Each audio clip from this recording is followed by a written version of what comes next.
asset management is like, it's the thing that no one wants to do. It's not really that sexy to talk about, but it is critical because you're managing the business.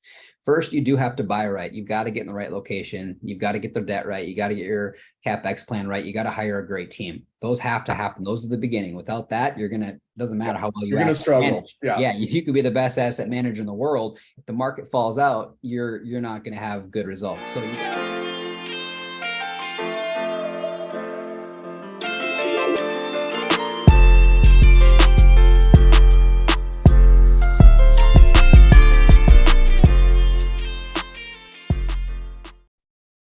Well, welcome everybody to our webinar series. Really excited for this week to have my good friend Dan Brisse on with us. Dan, thanks so much for joining us. I know you're on a trip today at a conference and really grateful for you making the time.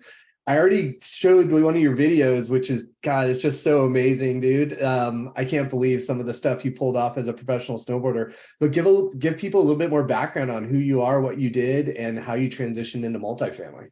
Yeah, my background, as you said, John, was in professional sports. I was a professional snowboarder.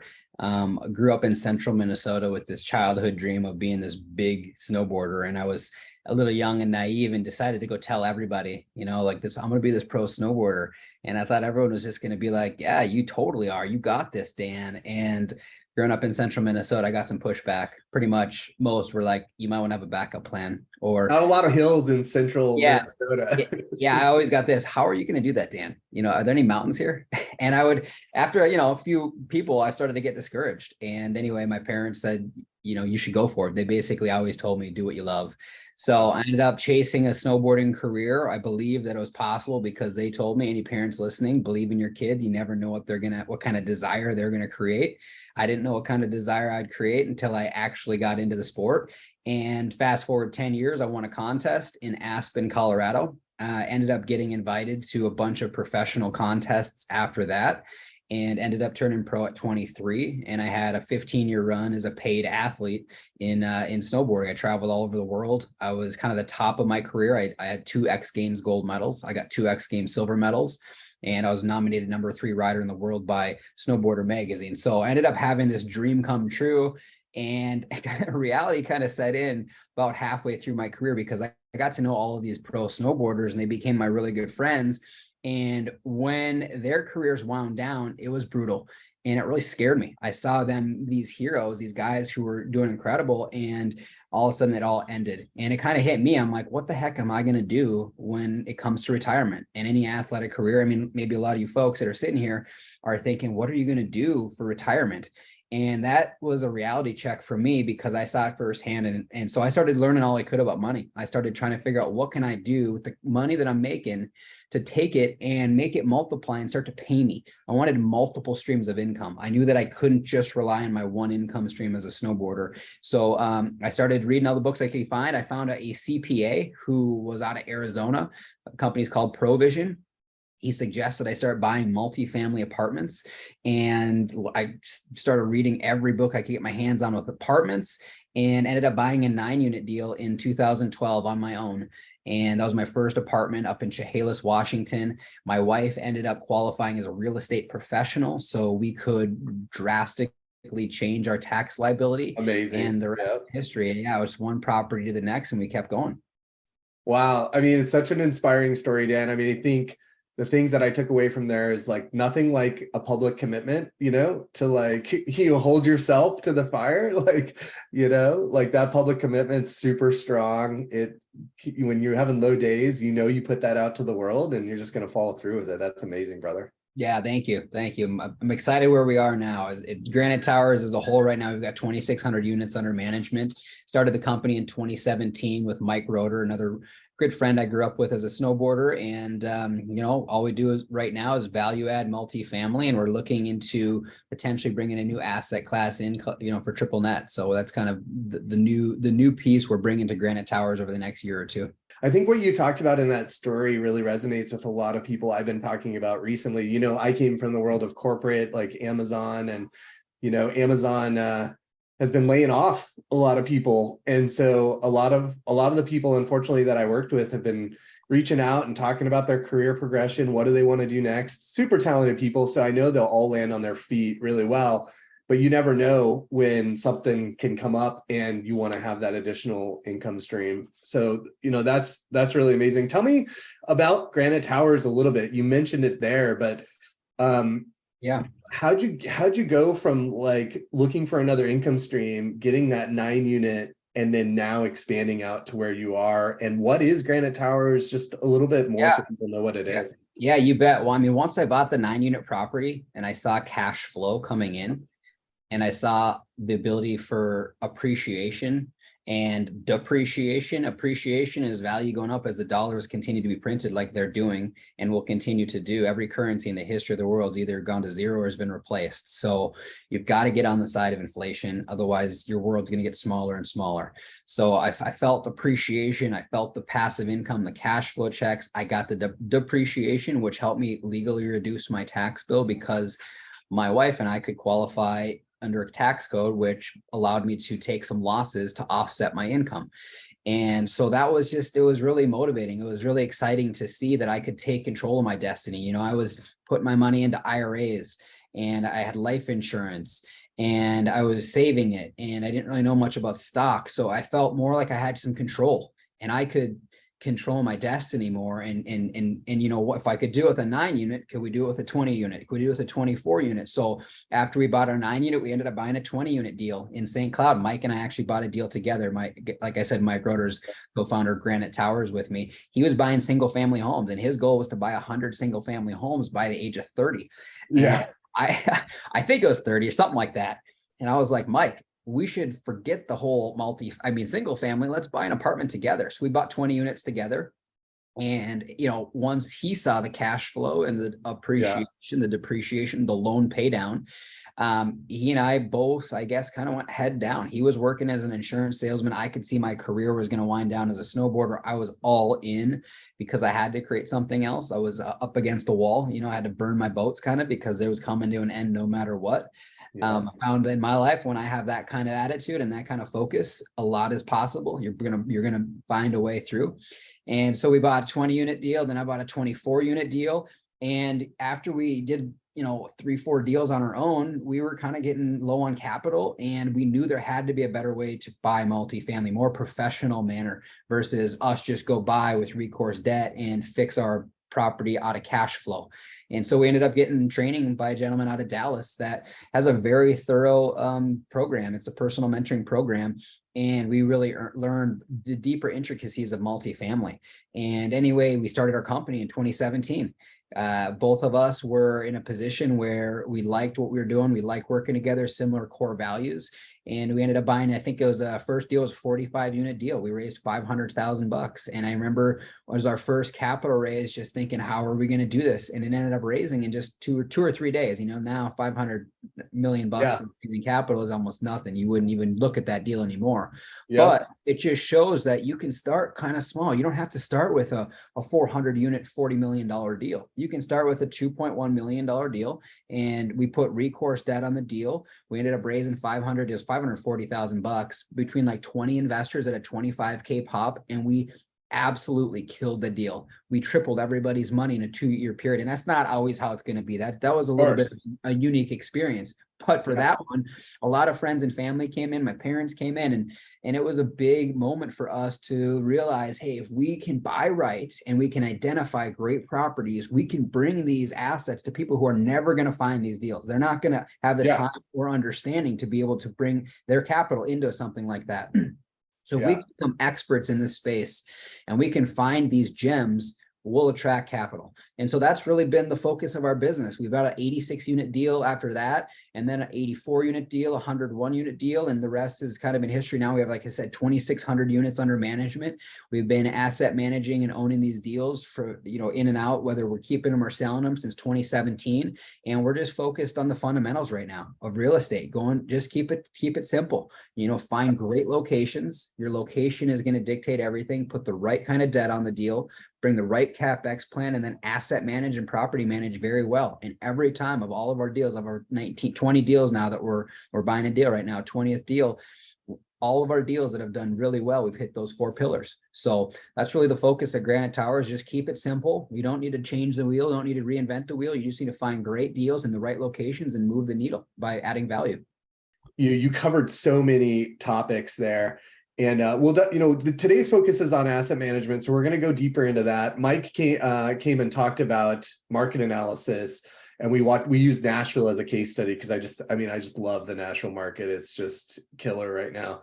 But I think a few things that stood out for me when I was listening to you there is, one, coming from a business of scale like Amazon was, that just got, I was there for 10 years. So that got bred into me how important scale was. And when you talk about that approach of like piecing together 100 single family homes that, Mike had as initial goal, which is a great goal, like thinking I want to build wealth and doing it through real estate, but then that light bulb turning on that, wow, the scale is really where it happens. And that's really where we can start, turning that cash flow at an accelerated rate, doing the CapEx at an accelerated rate, reduce our expenses, reduce our costs, all that kind of stuff. It's super valuable.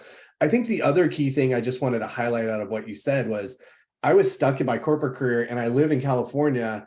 I never thought like, let me go invest in a Texas market or a Nashville market or Florida or other markets, because you get so centered on, let me buy the duplex down the street. Like you said, your first multifamily was that kind of deal as well, right? And so I think I just want to highlight that for everybody that's on is, start to really understand underwriting, what the foundations of a market, the market analysis, some of the other topics we covered in previous webinars, because that's really what's going to make the deal, go. And understanding and doing due diligence and diving into all those details is super important, not just acquiring the house that's next door or the duplex that's down the street or whatever. And I hear that so many times. So thanks for highlighting that. So what is asset management? I mean, a lot of people don't necessarily are in the industry. What is asset management? And how much of what you do with asset management is critical to the returns in multifamily? Yeah. Asset management is like, it's the thing that no one wants to do. It's not really that sexy to talk about, but it is critical because you're managing the business. First, you do have to buy right. You got to get in the right location. You got to get the debt right. You got to get your CapEx plan right. You got to hire a great team. Those have to happen. Those are the beginning. Without that, doesn't matter how well you're going to struggle. Yeah. You could be the best asset manager in the world. If the market falls out, you're not going to have good results. So you got to hit the first part right and buy right. But once you close the deal, asset management and working with your team is everything. And you as the asset manager, what it is you're conveying to your property management company what the business plan is, and you're showing them the path of how you're going to execute what you've built during your underwriting when you bought the deal. So when you're buying the deal, you're going to create a business plan. And you're going to go and scour the market and figure out what can we do to move the net operating income, NOI. That's your most important number in multifamily, is your net operating income. And the way you do that is you either increase income or you reduce expenses or both. And as long as you can do that, the value of your property will go up. So asset management is everything after you close. And to be a great asset manager, you have to do your due diligence before you close, because you're going to be building your business plan the day you go under a contract and you start to go through your physical inspection period. Clock's ticking. Yeah, clock is ticking. So you better get your plan right, because the day you close, you've got to start producing returns. You got to start moving the needle. So if you do really thorough due diligence and you've got a great team and you develop a great business plan, day one, you're hitting the ground on, let's just say you're going to do a new parking lot, or you're going to do new interior upgrades, you're going to do some stuff to the pool. You're going to pick your most important value add play, and you're going to implement day one. When you want to make dang sure too, when you're bringing your property management company on, they can see the future. They can see where you're going. And it's your job as the asset manager to help your on-site property management team understand what that looks like. And if you can convey that clearly, and you can keep the cattle together, the herd together, the focus, you can massively move the needle on these apartments in a 6 to 12 month period. That's asset management in a nutshell. Not everything is roses and sunshine, like when you get into some of the deals, because you do all the due diligence. We covered that before. You find the right location, you find the right asset. But even doing all those things are going to come up that aren't expected in the business plan. You're going to have to. So what are some of the challenges that you often see through asset management? You've gone full life cycle on many properties, seen those total returns. You've got, I don't know, how many under management do you have currently, Dan? Like 15 properties, 16? Yeah, 16 deals under management Yeah. currently. Yeah. So Yeah. you've seen everything, like you see challenges all the time. What are some of the challenges and how do you manage through those as a team? Yeah, I mean, biggest challenge if you bought right and you're in a good location is just hiring A players. They're Yeah. the people, they're the face of the company. They're the ones who are going to be taking care of the asset. They're the ones who are going to be leasing. They're going to have the vibe. Like when you come into the office, what's the vibe? Are they good at telling you why the property is of value? Do they know the market? So hiring A players is the single most important thing after you buy right, and just keeping your on-site team in with synergy, and keeping the synergy between you as the asset manager. When you show up, does your property management company, have this internal feeling of like, dang it, they're here again? Or are they excited to see you? Are they working with you in a synergistical way where they're excited to work for you? So I think, that's something that's always ongoing. The loans, a lot of these loans that were put on in the last couple of years are bridge loans, and a lot of these bridge loans are getting tighter and tighter on releasing CapEx dollars. So it can be very difficult to execute your value add plan and then get the money back from the lender, because sometimes these lenders will hold the funds. You'll go complete the work, and then you got to come back and get reimbursed for it. And if your debt service coverage ratio, it's a little bit more complex and probably what we want to go into right now. But if your numbers aren't strong, they might hold back funds and say, sorry, we're going to keep these funds just in case you end up having any more issues. You'll learn everything what not to do as you asset manage property, and you'll learn all of the problems that can happen as you asset manage. It's hard to learn it all in a book. A lot of it is getting in and doing it. So if you're going to invest, I mean, something I would say is invest with people who've been doing this for a decade. Invest with people who are doing this full time. Put your money with people who, if you're going to be looking for a deal, that have the experience to guide these businesses and take you through any sort of volatile markets you might see. You're looking at kind of innovating in the business, and enhancing the performance. You kind of talked about, the foundations, but what are some of the things that once you acquire the property, you start looking at, whether it's what's going on in the market, comparison shopping, new programs you could put in place? Or you mentioned like the NOI is so critical, like, increasing the income, reducing the expenses. How does asset management fit into that when you start to look at like innovating on your property, doing things different, looking at surrounding properties? What does that look like for you? Yeah, when you buy a property, you're going to shop the comps, or you should. So you should know how you compete versus everybody else.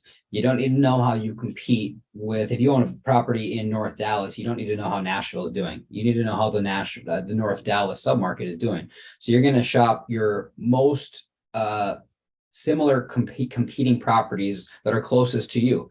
And during that time, you're going to get to know what they offer, what their locations like, what their amenities are like, how much their rents are, do they bill back water and utilities, what deferred maintenance do they have, and then how do you compare? And then you're going to build your business plan to be the best in that little submarket. You want to be the shiny little star between the competing properties.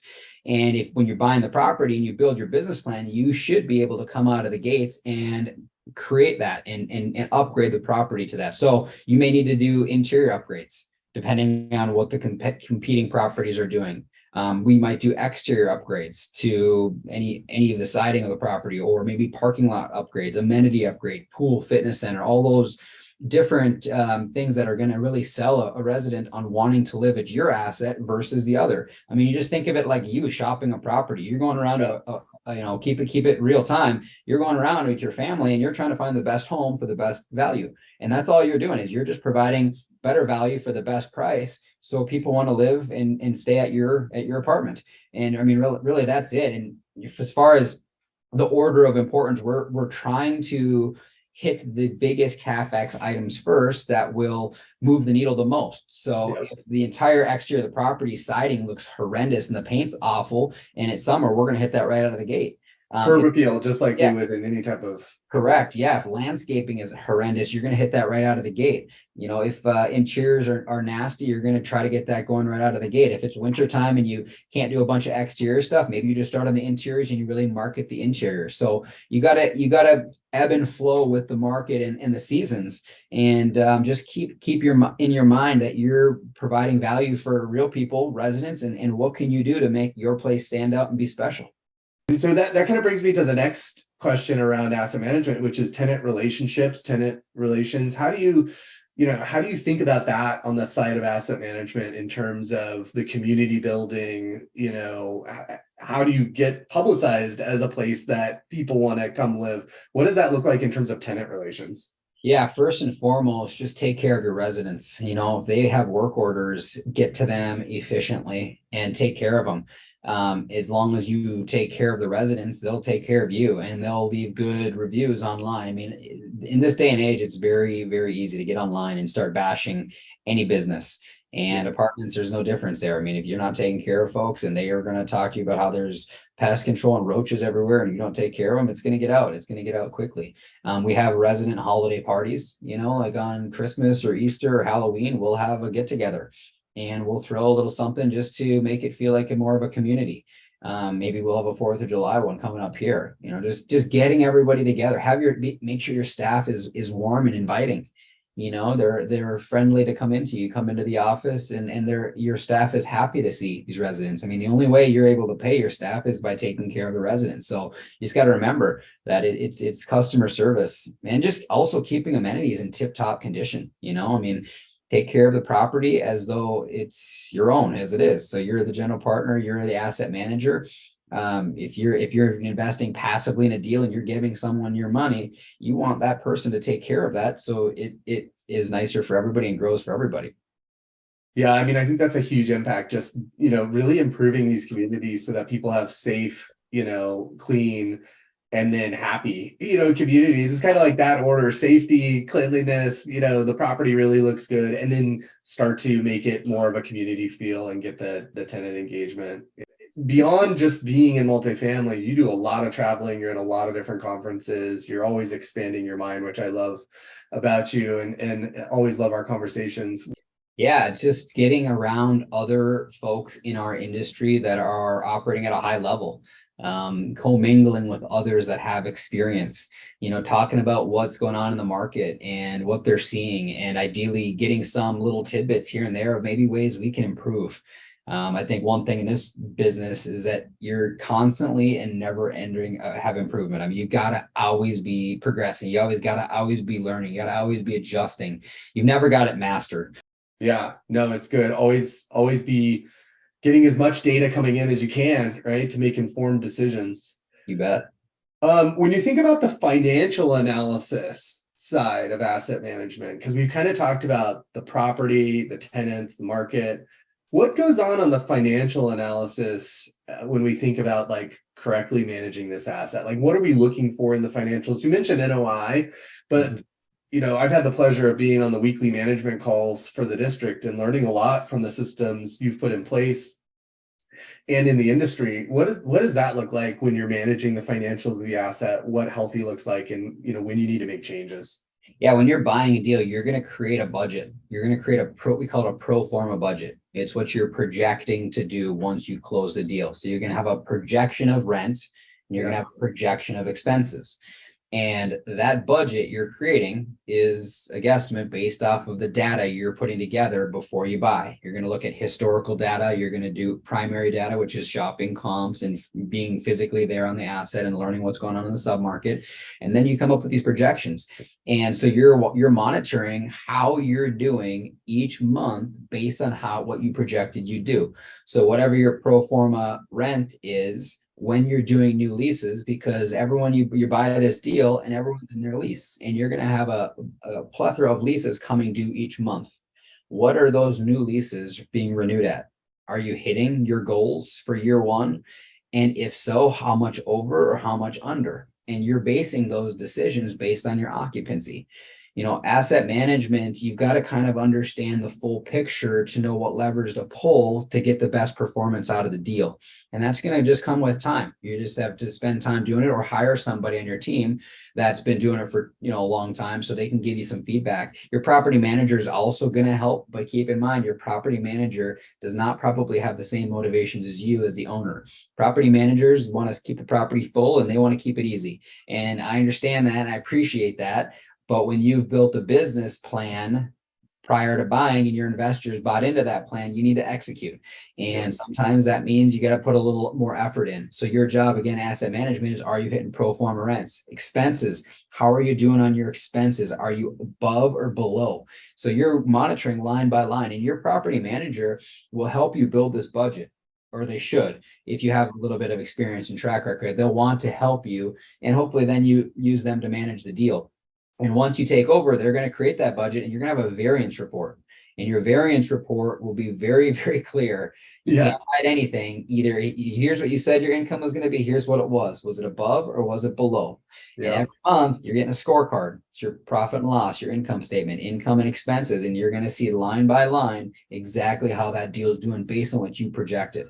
So it's really a tedious process, and it needs to be extremely, taken extremely serious, because if a property starts to slip, it's hard to turn it around. And when I say it starts to slip, you start to bring in the wrong people, you don't take care of the property, you start getting a lot of poor reviews on Google, and all of a sudden your reputation in the market slides. And to turn a reputation around and to turn an asset around is not easy to do, and it takes a lot of time and a lot of money. So it's very important to continually keep your foot on the gas. And like I said, work with folks who this is all they do, and their reputation's on the line for you.